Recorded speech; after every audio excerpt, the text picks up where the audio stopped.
Laynie and welcome to my channel. You like what I did with my hair? Kind of like a little Bo Peep look going on or something. But yes, I haven't applied my foundation yet because I want to talk to you about my current favorite go-to combo. It's what I've been rocking for several weeks now. Because if you're not new to my channel, you know I'm trying to focus on using up some products. So now when I'm using foundation, I'm sticking to one foundation for weeks at a time, hoping to use it up. And I have truly fallen in love with this combo, the Clinique Beyond Perfecting. It is really a nice foundation, and I've been mixing it with the e.l.f. Camo Concealer and adding in a little bit of a unique primer situation. Please ignore how dirty this is. It is the Versace Jelly Beam Highlighter. Yes, I've been priming my face with the highlighter. So if you want to see how it all comes together on my face, then just keep watching. Before we dive on into today's video, we have to do the question of the day. Today's question of the day is, do you have any tips on getting on a good sleep schedule? You guys, the struggle is real. I keep staying up way too late. I'm naturally a night owl. I need help. I need to get this under control. There's no reason I need to be staying up till 2 o'clock in the morning on the regular. I'm too old for this now, you guys. I need to get it under control. So if you have any tips, please leave them down below because I need it. Now let's get started. I'm grabbing the this is so dirty, I'm like embarrassed to show you guys. Let's clean it up real quick. This is the Versace Jelly Beam Highlighter in, I believe, rose gold. So it's basically a rose gold. And we got this in BoxyCharm. It is far too dark for me for a highlighter. So I was like, what in the world can I do with this? Because I hate wasting products, and it's a high-end product. It is a nice product. So I was like, one day I was like, I'm gonna try it as a primer. Now it does give you a total Tin Man vibes, but that's okay. It really works well for this time of year since it's winter. I need a little extra help getting luminous skin. I do usually have oily skin, but these Midwestern winters are drying my skin out. And I really like how it helps my under eyes because I've got those bags from staying up late. The reason I like this as a primer is I feel like it smooths out my pores without having to use a pore filler. This dries down so well. That's why I like using it as a primer. It really dries down. It doesn't stay tacky or sticky or anything. It really dries down very well. The one thing I will say is you don't want to go overboard right here if you are an expressive person. I am. I'm always like, like I make a lot of faces throughout the day.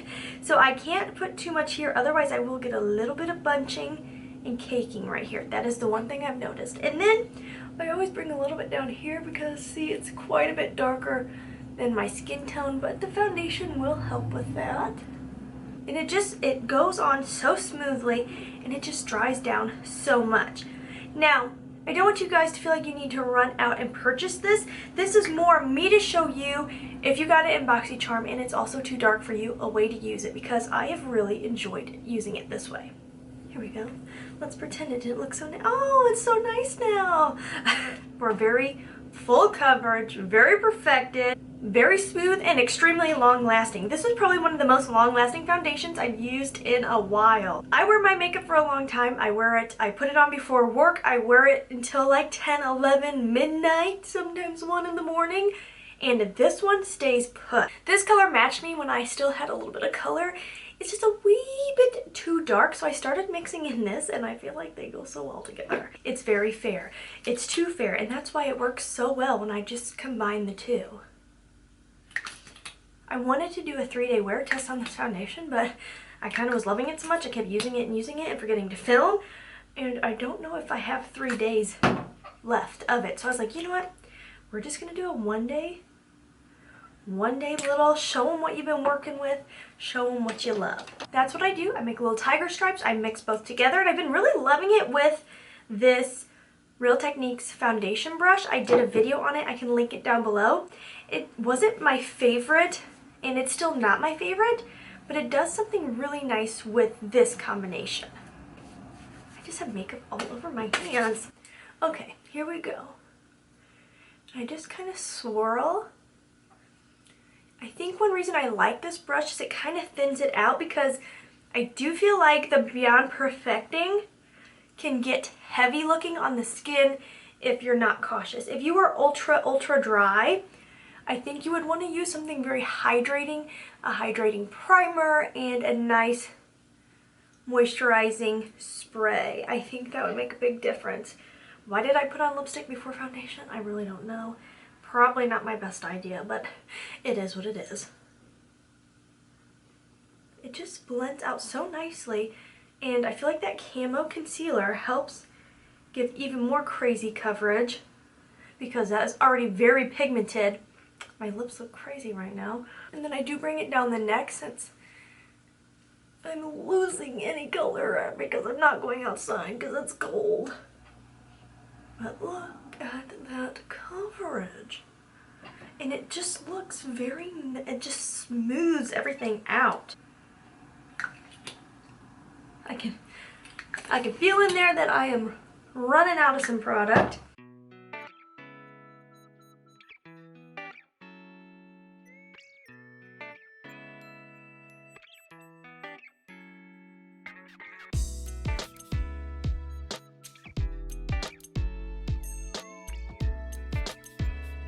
I don't think I've ever put on a lipstick before, foundation before. Not a good idea. It does dry down fairly quickly. The e.l.f. concealer dries down so quickly. So that's why you see me working in sections, because if I were to dot this all over the face, once I moved from one section to the next, they would be like put. They would be wherever I dotted them, especially that e.l.f. concealer. It dries down and it is not budging. So definitely one of those that you want to work in sections. The only thing I don't love about this brush is it's really hard to get right in between the brows. If you've already done your brows, if you haven't done your brows, not the end of the world, but it's really hard to get in between without messing everything up. See, it's such a chubby brush. I always have to grab something else because otherwise I'm going to get it all in the brows. If you're like, oh, her brows look different, I have a video. It should be posted before this one. If it is, I'll link it down below for you guys. I tried out soap brows. Look at how perfected my face looks, and this is really bothering me.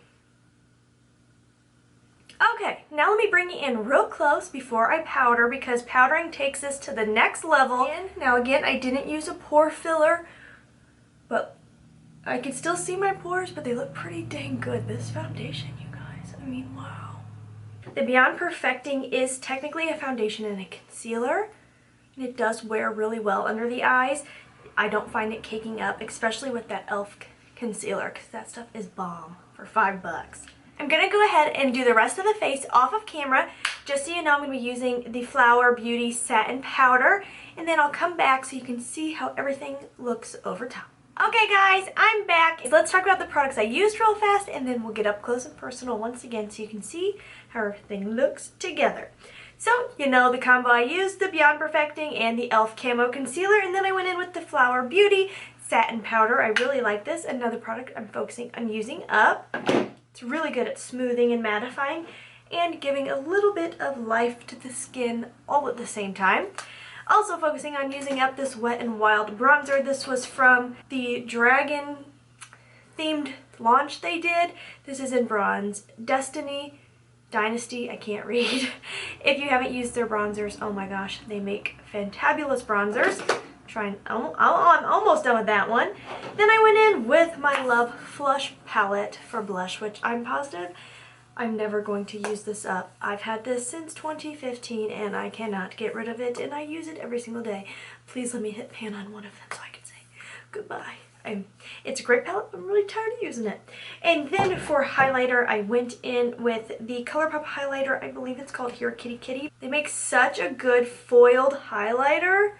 They're so beautiful and reflective and smooth. Ooh, I love it. And then, of course, I set the face. I used the Skin&Co Truffle Therapy Illuminating Mist. We got this in BoxyCharm. I really, really like it. I feel like it kind of helps tighten my pores up even more. I think with this foundation combo, concealer combo, you need a setting spray. It kind of helps just melt it into the skin so it doesn't look like it is sitting on the skin because it's so full coverage.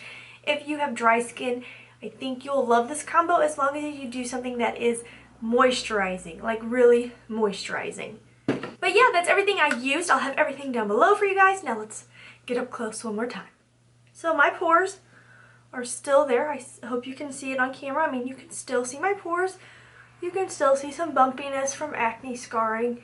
I don't know if this is coming across on camera or not, but I'm trying to be real with you guys. My skin doesn't look flawless. It doesn't look poreless, but it looks pretty dang good. Products wear so well on top of this foundation. I see why it's one of Candy Johnson's favorites. I really do. If you have a lot of fine lines, crinkles in the skin, I could see this one maybe sinking into them just a little bit. I don't think it would be extreme because I do feel like it stays put pretty well. If you've used this and you have those issues, let everybody know down below. Do you think this is a good one for aged skin or not? Let me know. But yeah, I'm really happy with how everything looks. I hope you guys enjoyed seeing my current favorite go-to foundation and concealer combo. And now it's time for the shout out of the day. Nicole Green, she commented on my recent I can't talk today. She commented on my recent saying goodbye to my Too Faced Sweet Peach palette and said, my favorite is the Jackie Aina palette. Nicole, I haven't used that palette, but I have heard wonderful things. I've heard it's beautiful. The colors do look stunning in the pictures I've seen. Thank you so much for sharing your favorite with us. I seriously love hearing from you guys, and I know other members of the Lash Fam love your feedback also. So thanks again for sharing, and thanks again for being here. I truly, truly appreciate it. You guys, if you haven't subscribed, click that subscribe button, join the Lash Fam. You will not regret it, I promise. We have amazing members of the Lash Fam here, seriously. Okay guys, that is everything, and as always, please try to stay positive because at the end of the day, that is truly all we can try to do. Thank you so much for watching. Have a wonderful day.